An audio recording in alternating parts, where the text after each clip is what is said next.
d'être là, merci d'être venu. Et bravo pour le combat que tu mènes à l'Assemblée nationale, où j'espère que tu ne seras pas seul.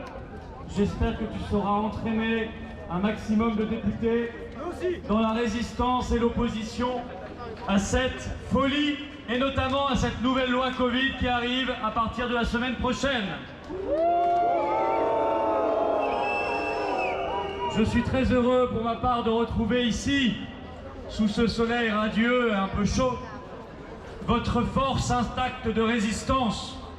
On se retrouve car le travail n'est pas terminé, parce qu'une espérance aussi s'est levée, celle de voir la Macronie perdre sa majorité à l'Assemblée, alors que depuis longtemps elle l'a perdue dans le pays.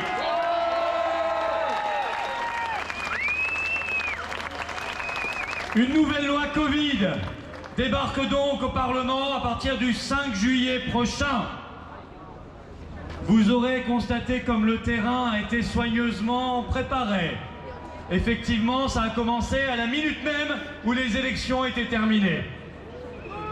Le terrain du consentement à la peur et à la soumission. Ce consentement qui, s'il est arraché par la propagande aux Français, les conduira tout droit vers de nouvelles restrictions de liberté et de nouvelles catastrophes humaines. Ils ont réinstallé un climat, progressivement, un climat de peur. Les masques refleurissent ici et là, vous l'avez constaté comme moi.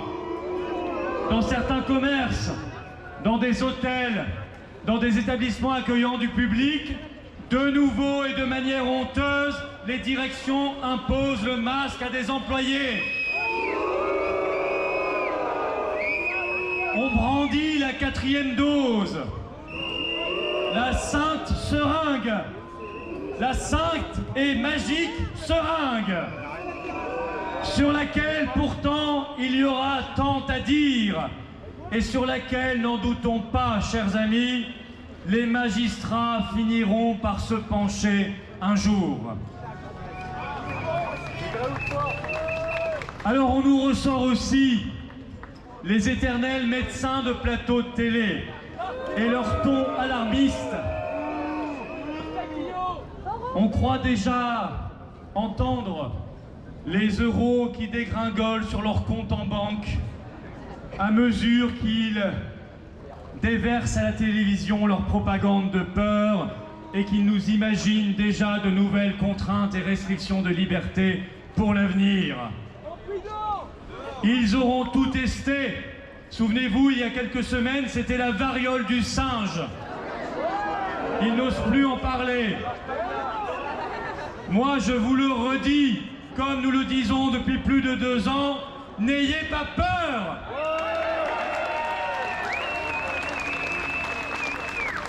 Bien sûr, en perspective, il y a cette loi, cette nouvelle loi.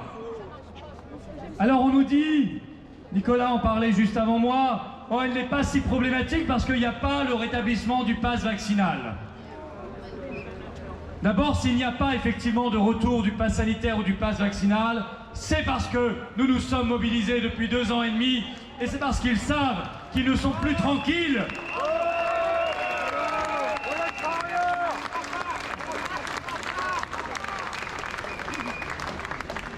Mais il y a des choses bien problématiques dans cette loi.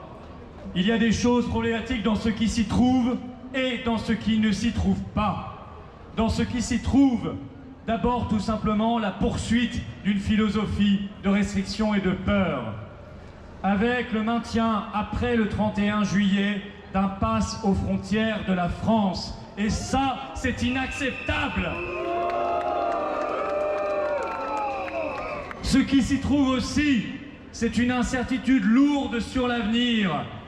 Si cette philosophie de peur et de restriction est maintenue, alors qui peut nous garantir qu'il n'y aura pas le retour du pass sanitaire, du pass vaccinal, du masque obligatoire, lorsque surgira, après cette 7e vague, inévitablement la 8e, à la rentrée, en septembre ou en octobre, où c'est là qu'il risque de dégainer fort si nous ne sommes pas, nous, dans une résistance lucide et acharnée dès cet été.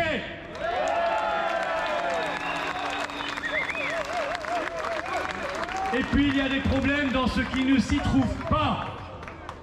Il n'y a pas dans cette loi la suppression du pass sanitaire à l'entrée de l'hôpital et des EHPAD. Contrairement, je vous le signale, à ce que vient de faire le Luxembourg, qui a supprimé il y a 3 jours tout pass sanitaire à l'entrée de ses hôpitaux. Il n'y a pas non plus dans cette loi, et c'est une honte totale, la réintégration urgente, nécessaire, vitale de tous les personnels suspendus, notamment les 15 000 soignants suspendus.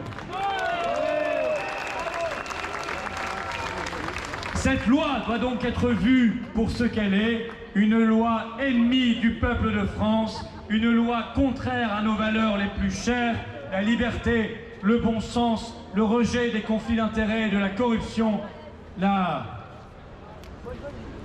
certitude qu'on doit se battre pour que ceux qui travaillent pour nous et pour le bien commun, je pense notamment aux médecins, aux infirmières, aux aides-soignants, aux pompiers suspendus, puissent retrouver le plus vite possible le chemin du travail avec excuse officielle du gouvernement et indemnisation totale des pertes qu'ils ont eu à subir. Mais l'espoir, mes chers amis, c'est que la Macronie est désormais minoritaire. Ainsi, j'en appelle directement aux oppositions. Vous avez désormais virtuellement le pouvoir. Si vous voulez, vous pouvez. Si vous voulez rejeter cette loi, vous pouvez. Si vous voulez jeter définitivement à la poubelle de l'histoire tout pass sanitaire, vous pouvez. Si vous voulez supprimer le pass sanitaire dans les hôpitaux et les EHPAD, vous pouvez. Si vous voulez réintégrer les personnels suspendus, vous pouvez. Alors nous, le peuple résistant ici réuni, le peuple debout d'une France éternelle, dont le cœur sacré vibre à l'instant même dans cette foule, nous vous le disons, au nom de ceux qui vous ont élus en juin dernier, mais aussi au nom des 54% de personnes qui ne sont pas allées voter, et il y a bien une raison pour cela, nous vous le disons, vous avez le devoir de rejeter cette loi. Vous avez le devoir de nous libérer. Vous avez le devoir de pourchasser partout l'affreuse corruption et les immondes conflits d'intérêts. Ça n'est pas un droit que vous avez, c'est un devoir vis-à-vis du peuple français.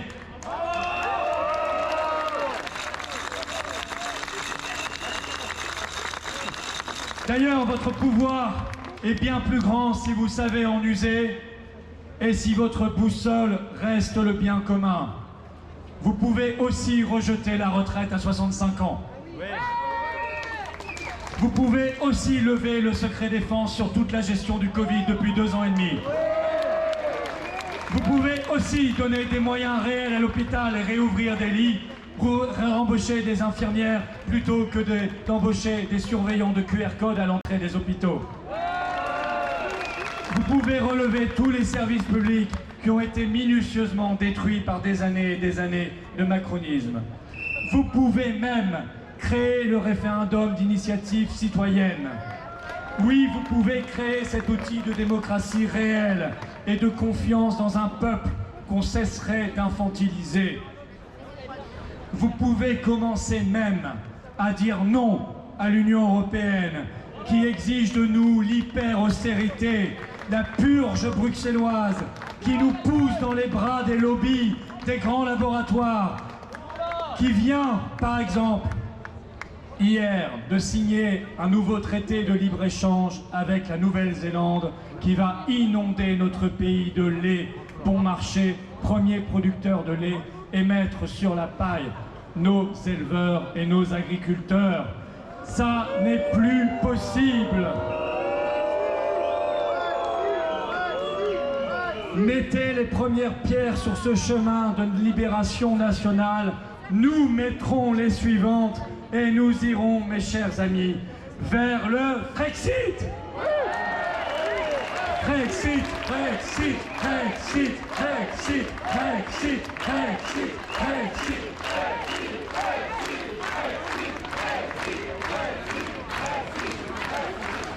J'en perds ma voix. Vous pouvez, bref, tout faire. Mais donnez le maximum, sinon ça n'a pas de sens. Si vous jouez, en revanche, la carte de la division politicienne entre vous, vous êtes cuits et vous serez engloutis par la Macronie qui n'attend que ça. Et vous aurez trahi le peuple de France et nous serons contraints de vous mettre dans le même sac que les traîtres qui sont actuellement au pouvoir et de vous réserver le même avenir.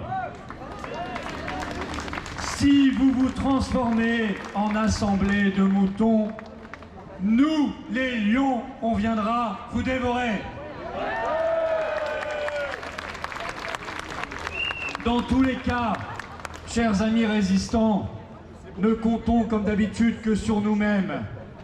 Ne laissons personne nous endormir, nous bercer de fausses illusions. Soyons pugnaces, soyons vigilants, soyons courageux, soyons libres, soyons imaginatifs, soyons créatifs, soyons forts, soyons dignes de notre vieux pays, soyons dignes de nos ancêtres, soyons dignes de nos héros, soyons dignes du combat supérieur qui nous anime pour nous-mêmes et pour les générations qui viennent. Et nous irons vers la victoire et la libération. Vive la liberté, vive la résistance et vive la France libre!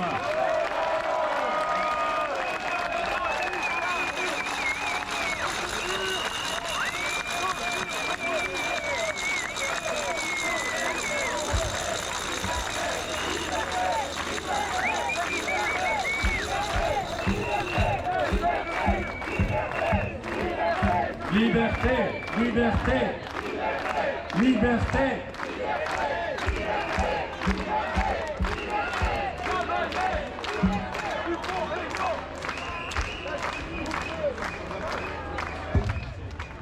Liberté, liberté, ni passe, ni masque, liberté, Ni passe, ni masque, liberté. ni passe, ni masque. Nous allons chanter notre hymne national, la Marseillaise, et je laisse notre chanteur lancer la Marseillaise. Et j'accueille Pierre-Yves Rougeron au passage. On peut applaudir.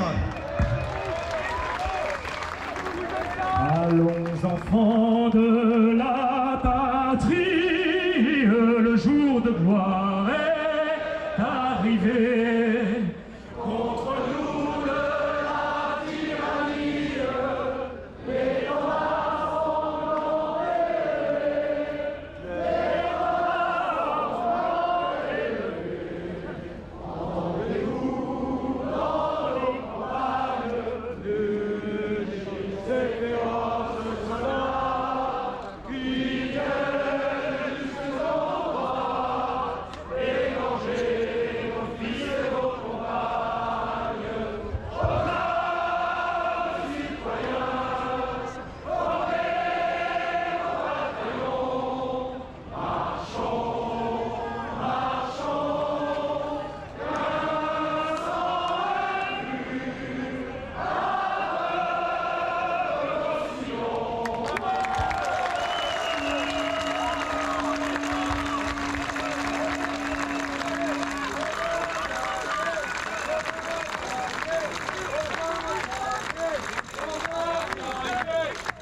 Chers amis, n'oubliez pas, nous passons dans vos rangs. Tout ceci, vous savez, coûte fort cher. Et nous passons pour la